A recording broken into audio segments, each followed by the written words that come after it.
Okay, so the first punch that we are going to be covering in the block is the lead hook, number 3. Remember, I'm in southpaw, so I'll be throwing this in the southpaw position. If you're a right hand or orthodox, you throw it in the opposite. But a lead hook is this. Yeah, lead hook. Lead hook. Lead hook. Now, there's many ways to throw the lead hook. Different countries, different styles, different schools of boxing teach it in many different ways. We are going to lean towards sort of your traditional style, American style of boxing with the lead hook. So, how do we learn how to throw a lead hook? Now, it's important to preface this by saying we use our body in particular to throw these bent arm rotational punches. So the best way to really learn how to throw a good, quick, energy efficient hook is to learn how to turn through our axes of rotation, both through the hips and the shoulders. And if you're unsure of what I'm talking about, go look at block 2 where we really cover it. But block 3 is now applying these theories. So the lead hook, how do we throw the lead hook? So let's get into a good position, our boxing stance with good shape. We're square on. My body is not completely in front. I've turned to make my body a smaller object. Now, if we're in a position where we're wanting to throw the hook, I can't just rotate from this position, right? I'm not going to generate enough power to make it a meaningful punch in a traditional lead hook. What do I mean by that? If I just pull my shoulder, even though I'm already semi-rotated, that's all I can generate, right? So a good way to learn how to throw the lead hook is to have a little slip before you throw it. Now that slip is a way of you loading up to throw the punch. So what do I mean by that? If I'm here, right, I'm going to, at bare minimum, bring my torso front on with my opponent. Now I can spring back. I can use this recoil to pull my shoulder through the hook. We're going to exaggerate that more. I'm a big fan of exaggerating good mechanics, good movement mechanics when learning a concept.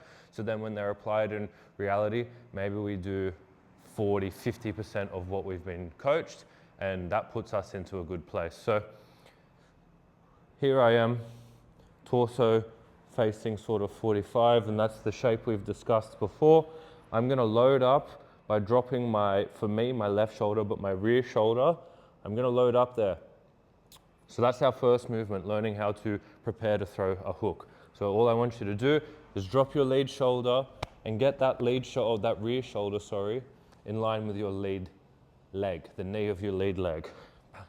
Now, that's pre-rotating or loading rotation for the hook, and you can see my lower limb here from this planted position is rotating in. So this is sort of charging that rotation up at the same time. So from here, bing, I've loaded, and now I'm going to pull this shoulder and turn my lead hip for a nice hook. And again, the difference is right here, I can only turn so much, as here I'm loading up my punch, I'm getting way more torque, which is generating way more power off my lead hook. So we've got these mechanics down pat. So what you would focus on first is just prepping this slip, finding rotation, loading rotation. It's sort of like rotation in the opposite direction so that there's more potential to turn with the way I want to apply my force, right? So I'm loading up in the opposite direction of where I want to go, so there's a bigger amount of room to rotate through. So here I am, chin down, I load, I turn through, I spring back to my center. Remember in previous blocks we talked about the importance of a recoil. Once we rotate past our point of normality, we return back to our stance. So before we even start throwing punches, let's cover it again. I'm gonna drop my rear shoulder, let my rear hip turn in, tracking with the knee. The knee's a good tell to tell me my hip's rotating, bing, and turn past, spring back, yeah? Bing. Good. Now that rear foot, we covered it before, it can come off the ground, but don't lose your energy by bringing your foot off the ground. Keep at least the first third of your foot in the ground. So slip, turn, recoil back to center. Good. And now let's go back to talking about weight distribution off that, right? When I'm slipping to my lead side to load up for my hook, I'm changing to like a 60-40 ratio, 60 at the front, 40 at the back.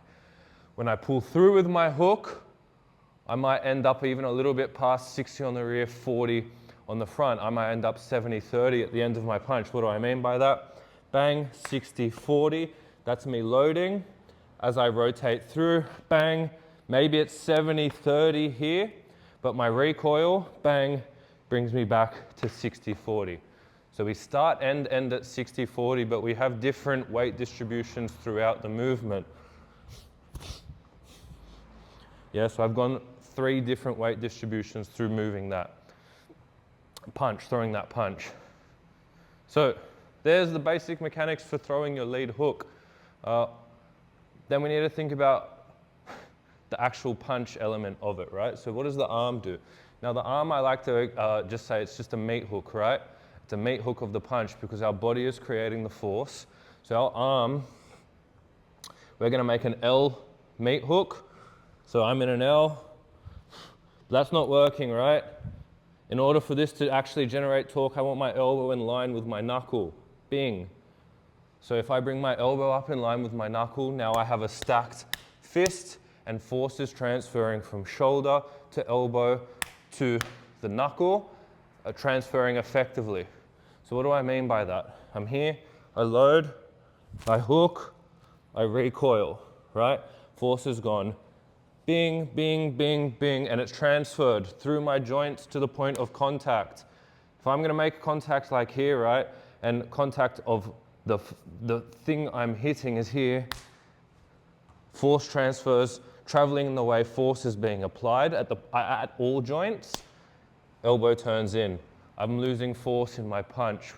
So in order to get perfect transfer of torque and force, we keep our joints stacked. So I load, I turn, my elbow comes up, I punch through, I come back to my center. Now I have a lot of clients that have trouble with getting that elbow and knuckle or elbow and wrist aligned. The cue I like to give them is imagine you're cutting your opponent with your elbow, right? That will make sure your elbow is traveling across the same plane as your knuckle, for the most part. So we're here, we bring that elbow, that L-bend meat hook up, bang, and we rotate through with it. Now there's a time and place or a right time to start bringing that elbow up. And I can see it all the time in early beginners. They start telegraphing and letting me know they want to throw a hook because the elbow comes up too early. We want to apply torque first and let the elbow follow after the fact, like a cross, okay? So I'm in my position, I load, I start rotating, arm comes up after. I punch through my opponent, cutting them with my elbow, I recoil back to my center. So there's the basics of our hook, right? Dip, hook, return. And again, dip, hook, return. Yeah? Dip, hook, return. Nice. Let's have a side view. Dip, hook, return. Good. Dip, hook, return. Okay. Now, just like the jab and the cross, we sort of talked about how punches, although they're an offensive thing, they still offer a line of defense. All bent arm punches are the same. So me just speaking specifically about the lead hook, I want to see your shoulder become a line of defense when you're throwing that punch, right? So what does that mean? Huh, huh.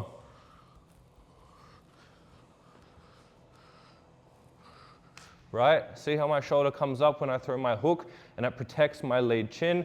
This one stays there because we've already got good shape. I've always got a line of defense. So when we throw our hook, I want you to be making contact with the shoulder of the lead hand, chin to shoulder, as a protective line of defense. So you have defensive responsibility as well when you're throwing punches, all punches, but for the lead hook, same thing. You're going to come up with the elbow, the shoulder becomes a line of defense, That is protecting you while you're being offensive, and your rear hand never leaves your chin. Mistakes. There's heaps of mistakes with the lead hook, but let's go over a couple of the basics. Just like any rotational punch, the first one is over-rotating, right? That usually comes from trying to throw the shit too hard. Now I'm not even looking at my opponent. I've turned way too much, I've fucked it up, my hips aren't facing the right way, I've over-punched. That's the first one, over-rotating. Kind of alongside that is not returning to your original position or not recoiling with your punch, right? So it's, that was a mad punch, yeah, but fucking look at me. And twist it up, I need my recoil. Bang, So that's the lack of recoil on your punch. That's a big mistake. Not having that shoulder as a defensive line when you're throwing your punch is a big one.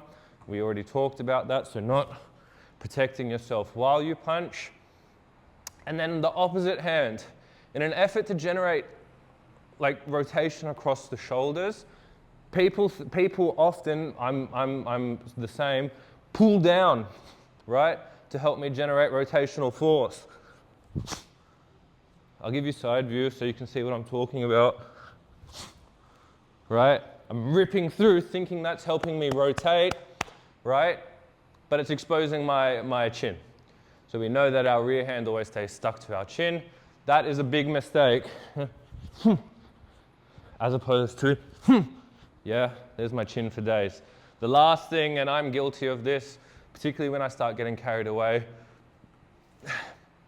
is where's my head going when I'm throwing my punch, right? So generally speaking, we want to always have our eyes at least towards our opponent. We don't have to be getting intimate, making eye-to-eye contact, but I want to know where the body or the damaging part of my opponent is, right? So what do I mean by that? If I throw a hook and my head travels with it, and it typically comes with over-rotating as well, well, my opponent was meant to be there and I'm looking over here. That's a big problem, right? So when we throw our hook, our shoulders rotate, but we keep our upper body shape. We keep our chin tucked, and we don't look away from our opponent. Yeah? I keep my eyes on you. Even if I over punch, I'm gonna give you that side eye. I wanna know, I'm giving you side eye. Even at the end of my punch, I've got my eye on you. Boxing's a game of milliseconds, and if your head's off your opponent, even for a split second, they could have thrown 3 punches or made a new angle. All these issues arise. So developing this habit of always having your eyes on your opponent is imperative. Anyway, I rambled a bit. That's an extensive cover of the lead hook, entry level to the lead hook. Only other thing I would say when we're learning it, right? Keep not actually your thumb up, but our shape of our punches as so.